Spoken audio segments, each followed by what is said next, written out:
शून्यरू खसला पवन मिशिला अणाकार है ठूल ठूल भांगी गले अठूले मिशिब निराकार जार मूल तेणु ये ठूल भांगीज सी अठूल आसिक मिशिब जिते मिशिब से शून्यरू खसब पवन में मिशिब पवन में मिसिक से शून्य ठूल हम जमी जीव आसिक पहुँचुची जीव सत्ता ठूल होमती प्रभुंर सत्ता आसी से भक्त अंगरे ठूल हम तेणु कहले मन रखिथु बरज शिष्य भक्त अंगे लीला हेब अवश्य कहले भक्त अंगरे लीला अवश्य हम तेणु यू कथा कहते प्रभु जो जन्म ने से ये भयंकर कार्यक्रम चली आ पृथ्वी उत्पात हेब रणगोल बहुत लगे ब्रह्मांड कंपिब मेदिनी जब दुलु दुलु हो सहर छाड़ डका ओडार मणि हो भ्रमणी तेबे नथी कहले मेदिनी खाली दुलु दुलु हम भूमिकंप ना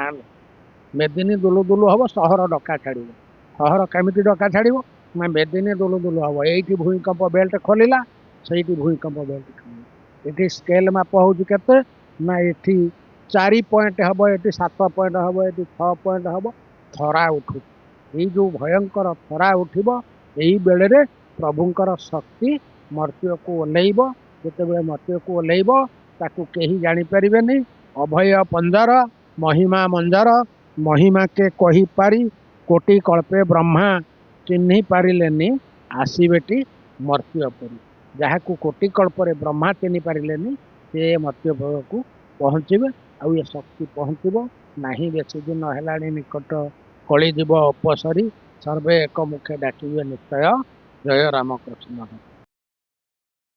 जय जगन्नाथ जय पंचसखा जय श्री अच्युत जय कृष्ण भगवान को कथा जहाँ चारि मुहरे ब्रह्मा कही पारे जो प्रभुंर कथा को शिव 5 मुहरे कही पारे अनंत 100 मुखरे से कही पारे 7 मुखरे बासुकी कही पारे आमे छार मानव केते आयुष आउ केते बयस एते टाणे कथा कहवा को साहस किए जानी किए बा कह तेणु महापुरुष अच्युतानंद कलम कले थोके कहूथिबे जन्म हेलेणी दर्शन करिछि मोही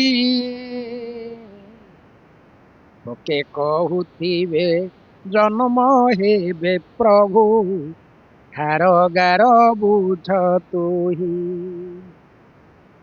किछि लोक कहूथिबे जन्म हेले मु दर्शन करिछि मु देखिछि बा जन्म हेलेनी थोके कहूथिबे जन्म हेबे प्रभु ठार गार बुझतु कहले जन्म हेई नांती जन्म हेबे ये ठार गार को बुझ तेणु बुद्धि विवेक को प्रभु हरि नेबे बणा हेबे ज्ञानी जन आपणा हस्तरे जिहा को छेदिबे मिलिबे देवी भुवन थोकाए बुद्धि विवेक को प्रभु हरण करे नेबे समस्त बुद्धि विवेक को प्रभु हरण करे नेबे बणा हेबे ज्ञानी जन ये जेते कथा कहूनांती मु जन्म हेलेनी देखिछि एठी जन्म हेलेनी सेठी जन्म हेलेनी सेठी कलिकी अवतार बाहरलेनी एठी कलिकी अवतार खेलिलेनी तेणु ये जो कथा थोके कहूथिबे जन्म हेलेनी दर्शन करिछि मुई थोके कहूथिबे जन्म हेबे प्रभु ठार गार बुझतु बुद्धि विवेक को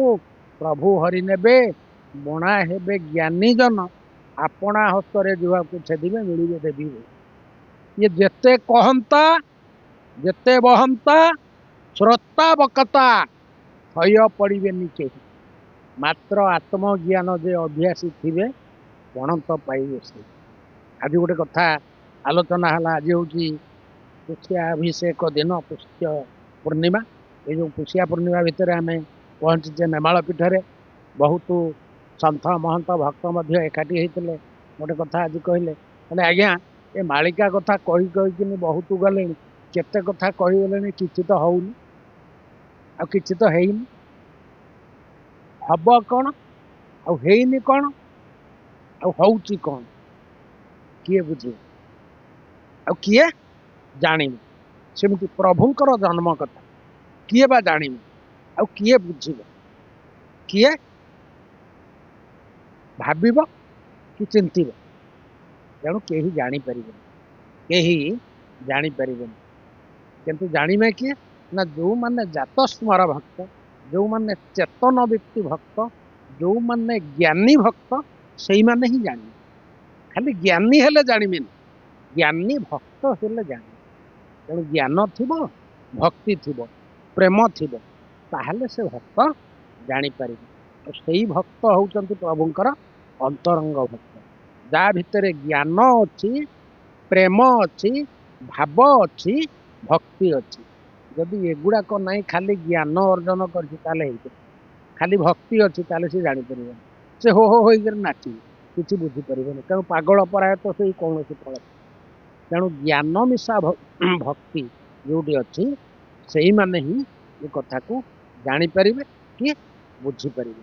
ତେଣୁ ସେଇ କଥା କହିଲେ ମହାପୁରୁଷ, ହେଲେ ହେଲା ହେଲା ବୋଲି ମହି ଉଛୁଳେବ, ହେଳାରେ କାଟିବେ ଦିନ, ହରି ଭାବର ତ ବୁଝିବେନି କେହି, କର୍ମ କାଣ୍ଡେ ହେବେ ଲୀନ।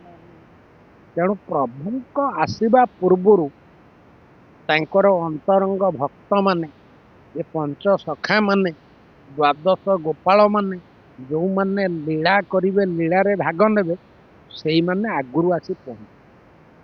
ଥୋକେ କହୁଛନ୍ତି କାହିଁ କିଛି ତ ଜଣା ପଡୁନି କେମିତି ଆସିବେ।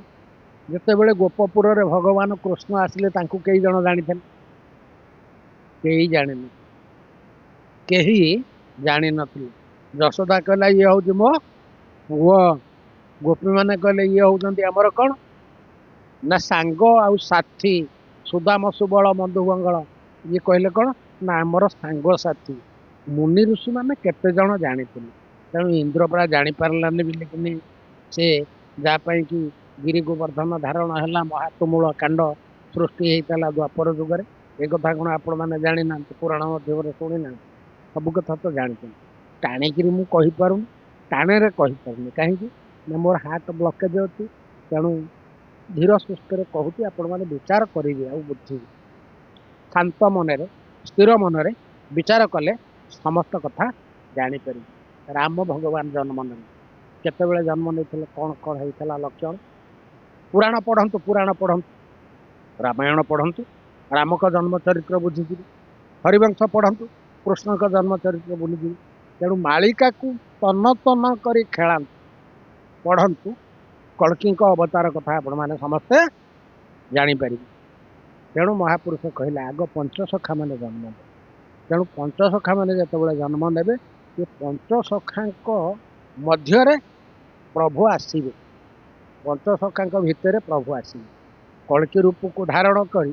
ସେ ବ୍ୟକ୍ତି ନୁହେଁ, ଶକ୍ତି ରୂପରେ, ଶକ୍ତି ରୂପରେ ଏମାନଙ୍କ ଭିତରେ ପ୍ରବେଶ କରି ଖେଳା ଲୀଳା ଆରମ୍ଭ କରିବେ।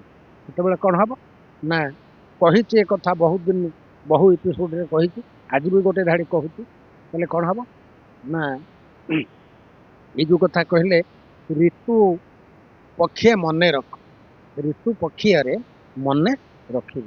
ତେଣୁ ସେ ଯୋଉ ଋତୁ ପକ୍ଷ ଆସିବ, ସେ ଋତୁ ପକ୍ଷ ଆସିଲେ କଣ ହବ ନା, ଲୀଳା ଆରମ୍ଭ ହବ। କୋଉଠୁ ନା ସାରଳା ମଣ୍ଡଳରୁ ଆରମ୍ଭ।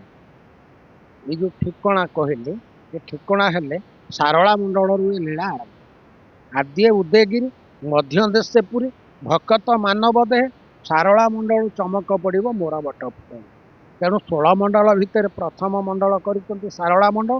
ସେ ସାରଳା ମଣ୍ଡଳରେ ଯୋଉ ଲୀଳା ହବ, ଇଏ ଯୋଉ ନେମାଳ ମହାପୁରୁଷଙ୍କ ଗାଦି, ଇଏ ମଧ୍ୟ ହଉଛି ଏଇ ସାରଳା ମଣ୍ଡଳ। ହେଲେ ଲଳି ନବନ ଲୁଚିଛି ନେମାଳ ଗ୍ରାମର, ଆଦ୍ୟ ଲୀଳା ଚହଟିବ ସେହି ଜେଠାବ। 50 ବର୍ଷର ନେମାଳକୁ ଅନୁଧ୍ୟାନ କରନ୍ତୁ, 10 ବର୍ଷ ତଳର ନେମାଳକୁ ଅନୁଧ୍ୟାନ କରନ୍ତୁ, 5 ବର୍ଷ ତଳର ନେମାଳକୁ ଅନୁଧ୍ୟାନ କରନ୍ତୁ, ଆଜି 2025 ମସିହା ନେମାଳକୁ ଅନୁଧ୍ୟାନ କରନ୍ତୁ। କଣ ହଉଛି ନ ହଉଛି, କିଏ କରୁଛି, କିଏ କରଉଛି, କୋଉଠୁ ଆଉଛି, କଣ ହଉଛି, ଏ କଥା କେବଳ ସିଏ ହିଁ ଜାଣିଛନ୍ତି। ତେଣୁ ଜଗନ୍ନାଥ ଦାସ ଭାଗବତରେ ଯୋଉ କଥା କହିଲେ, କରି କରାଉଥାଏ ମୁହିଁ, ମୋ ବିନୁ ଅନ୍ୟ କେହି ନାହିଁ। ଯାହା କରୁଛି ମୁଁ କରୁଛି, ଯାହା କରଉଛି ମୁଁ କରଉଛି, ମୋ ବିନୁ ଅନ୍ୟ କେହି ନାହିଁ। ତେଣୁ କରି କରାଉ ଥାଏ ମୁହିଁ ମୋ ବିନୁ ଅନ୍ୟ କେହି ନାହିଁ। ଯେଉଁ କଥା ରଞ୍ଜନ ବାବୁ କହିଲା, କହିଲେ ସେଇ ବେଳକୁ ପୃଥିବୀ ଉତ୍ପାତ ହବ। ଯେତେବେଳେ ପ୍ରଭୁ ଆସିବେ ପୃଥିବୀ ଉତ୍ପାତ ହବ। ଯେମିତି ହରିବଂଶରେ ହେଇଥିଲା, ପ୍ରଭୁ ଜନ୍ମ ହେଲା ବେଳକୁ ଯେ କି ଘୋର ଅନ୍ଧାର ଗ୍ରାସିଲା, 7 ଦିନ ବର୍ଷା ହେଲା, ଆଉ ଭୟଙ୍କର ଝଡ଼ ତୋଫାନ ବୋହିଲା, ଯମୁନା ଉଛୁଳି ବୋହିଲା, ବସୁଦେବ ନେଇକିରି ଗଲା, ତା ନାକରେ ପାଣି ପଶିଲା। ତେଣୁ ପ୍ରଭୁ ତାକୁ ଦୟା କଲେ, ଯାଇ ରହିଲେ ଗୋପପୁରେ, ଫେରିକିନି ଆଇଲେ। ସେମିତିଆ ବହୁତ ବିତ୍ପାତ ସମୟ ଆସୁଛି। ଆଉ ସେଇ ସମୟ ଭିତରେ ସେଠି ସିନା ପ୍ରଭୁ ଜନ୍ମ ହେଇଥିଲେ, ଏଠି ତ ଆଉ ଜନ୍ମ ନେବେନି। ଏଠି ସ୍ୱତନ୍ତ୍ର ଶକ୍ତି ଓହ୍ଲେଇବ ମର୍ତ୍ତ୍ୟ। ଏଇ ଯେଉଁ ମର୍ତ୍ତ୍ୟକୁ ଓହ୍ଲେଇବ, ତେଣୁ ଶୂନ୍ୟରୁ ଖସିଲା ପବନ ମିଶିଲା, ଓଣାକାରେ ହେଲା ଠୁଳ, ଠୁଳ ଭାଙ୍ଗି ଗଲେ ଅଠୁଳେ ମିଶିବ ନିରାକାର ଯାର ମୂଳ। ତେଣୁ ଏ ଠୁଳ ଭାଙ୍ଗିଯିବ, ସେ ଅଠୁଳରେ ଆସିକିରି ମିଶିବ। ଯେତେବେଳେ ମିଶିବ, ସେ ଶୂନ୍ୟରୁ ଖସିବ, ପବନରେ ମିଶିବ। ପବନରେ ମିଶିକିରି ସେ ଶୂନ୍ୟରେ ଠୁଳ ହବ। ଯେମିତି ଜୀବ ଆସିକିନି ପହଞ୍ଚୁଛି, ଜୀବ ସତ୍ତା ଠୁଳ ହଉଛି, ସେମିତି ପ୍ରଭୁଙ୍କର ସତ୍ତା ଆସି ସେ ଭକ୍ତ ଅଙ୍ଗରେ ଠୁଳ ହବ। ତେଣୁ କହିଲେ, ମନେ ରଖିଥିବୁ ବରଜ ଶିଷ୍ୟ, ଭକ୍ତ ଅଙ୍ଗେ ଲୀଳା ହେବ ଅବଶ୍ୟ। କହିଲେ ଭକ୍ତ ଅଙ୍ଗରେ ଲୀଳା ଅବଶ୍ୟ ହବ। ତେଣୁ ଏଇ ଯେଉଁ କଥା କହିଛନ୍ତି, ପ୍ରଭୁ ଯେତେବେଳେ ଜନ୍ମ ନେବେ, ସେତେବେଳକୁ ଇଏ ଭୟଙ୍କର କାର୍ଯ୍ୟକ୍ରମ ଚାଲିଥିବ। ଆଉ ପୃଥିବୀ ଉତ୍ପାତ ହେବ, ରଣଗୋଳ ବହୁତ ଲାଗିବ, ବ୍ରହ୍ମାଣ୍ଡ କମ୍ପିବ। ମେଦିନୀ ଯେବେ ଦୁଲୁ ଦୁଲୁ ହୋଇବ, ସହର ଛାଡ଼ିବ ଡକା, ଓଡ଼ିଶାର ମଣି ହୋଇବ ଭ୍ରମଣୀ, ତେବେ ନଥିବଟି ଶଙ୍କା। କହିଲେ ମେଦିନୀ ଖାଲି ଦୁଲୁ ଦୁଲୁ ହବ, ଭୂମିକମ୍ପ ନା ନୁହେଁ। ମେଦିନୀ ଦୁଲୁ ଦୁଲୁ ହବ, ସହର ଡକା ଛାଡ଼ିବ। ସହର କେମିତି ଡକା ଛାଡ଼ିବ? ନା ମେଦିନୀ ଦୁଲୁ ଦୁଲୁ ହବ। ଏଇଠି ଭୂମିକମ୍ପ ବେଲ୍ଟ ଖୋଲିଲା, ସେଇଠି ଭୂମିକମ୍ପ ବେଲ୍ଟ ଖୋଲିଲା। ଏଠି ସ୍କେଲ ମାପ ହେଉଛି କେତେ? ନା ଏଠି 4 ପଏଣ୍ଟ ହବ, ଏଠି 7 ପଏଣ୍ଟ ହବ, ଏଠି 6 ପଏଣ୍ଟ ହବ। ଥରା ଉଠୁଛି। ଏଇ ଯେଉଁ ଭୟଙ୍କର ଥରା ଉଠିବ, ଏଇ ବେଳରେ ପ୍ରଭୁଙ୍କର ଶକ୍ତି ମର୍ତ୍ତ୍ୟକୁ ଓହ୍ଲେଇବ। ଯେତେବେଳେ ମର୍ତ୍ତ୍ୟକୁ ଓହ୍ଲେଇବ, ତାକୁ କେହି ଜାଣିପାରିବେନି। ଅଭୟ ପଞ୍ଜର ମହିମା ମଞ୍ଜର, ମହିମାକେ କହିପାରି କୋଟି କଳ୍ପେ ବ୍ରହ୍ମା ଚିହ୍ନି ପାରିଲେନି, ଆସିବେଟି ମର୍ତ୍ତ୍ୟ ପରି।